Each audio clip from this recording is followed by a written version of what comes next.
রাঁচির সাথে আমার কখনো দেখা হয়নি এই পর্যন্ত, কারণ আমরা ক্যাম্পাসে এসেছি মাত্র 31 দিন হয়েছে। আমার সাথে রাঁচির কখনো দেখা হয়নি। রাঁচির সাথে আমার দেখা হতে পারতো, রাঁচি আমার বোন হতে পারতো, কিন্তু রাঁচির সাথে আমার দেখা হওয়ার সুযোগ আমি হারিয়েছি, কারণ রাঁচি গতকালকে রাতে মারা গেছে।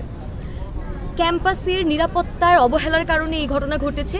এটা কোনো দুর্ঘটনা না, ক্যাম্পাসের প্রশাসন বলার চেষ্টা করছে এটা একটা দুর্ঘটনা, কিন্তু আমরা মানি না এটা কোনো দুর্ঘটনা, এটা অবশ্যই একটা হত্যা, এটা স্পষ্টভাবে একটা হত্যা। তার মৃত্যুতে আমাদের খুব ভালো একজন ব্যাচমেট ক্লাসমেটকে হারালাম। আমাদের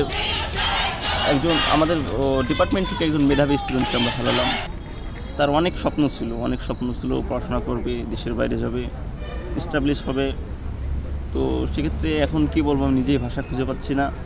তো রাঁচির কিছু স্মৃতি যদি বলি, ক্লাসে সে যে কোনো বিষয়, যে কোনো টপিক ম্যাম যদি অ্যানালাইসিস করতে বলো, যে কোনো টিচার যদি অ্যানালাইসিস করতে বলতো, সে খুব ভালো করে সেটা অ্যানালাইসিস করতে পারতো, প্রেজেন্ট করতে পারতো।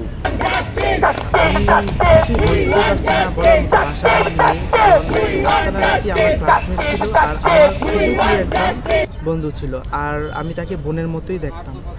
মানে তার সাথে স্মৃতি বেশি নেই, মাত্র 1 মাস হয়েছে আমরা ক্যাম্পাসে আসছি।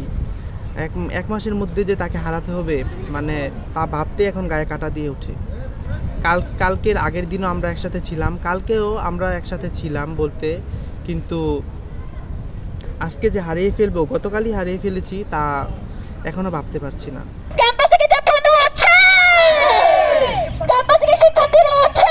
এটাকে অ্যাক্সিডেন্ট বলতে পারতেছি না, কারণ প্রশাসনের যে অবকাঠামোগত যেসব ব্যবস্থাপনা, অবকাঠামোগত যেসব ভুল, এসবের কারণেই রাঁচি আজকে প্রাণ হারাতে হয়েছে ওকে, এবং এটাকে আমরা হত্যা বলেই সম্বোধন করছি, এবং এই হত্যার আমরা বিচার চাই।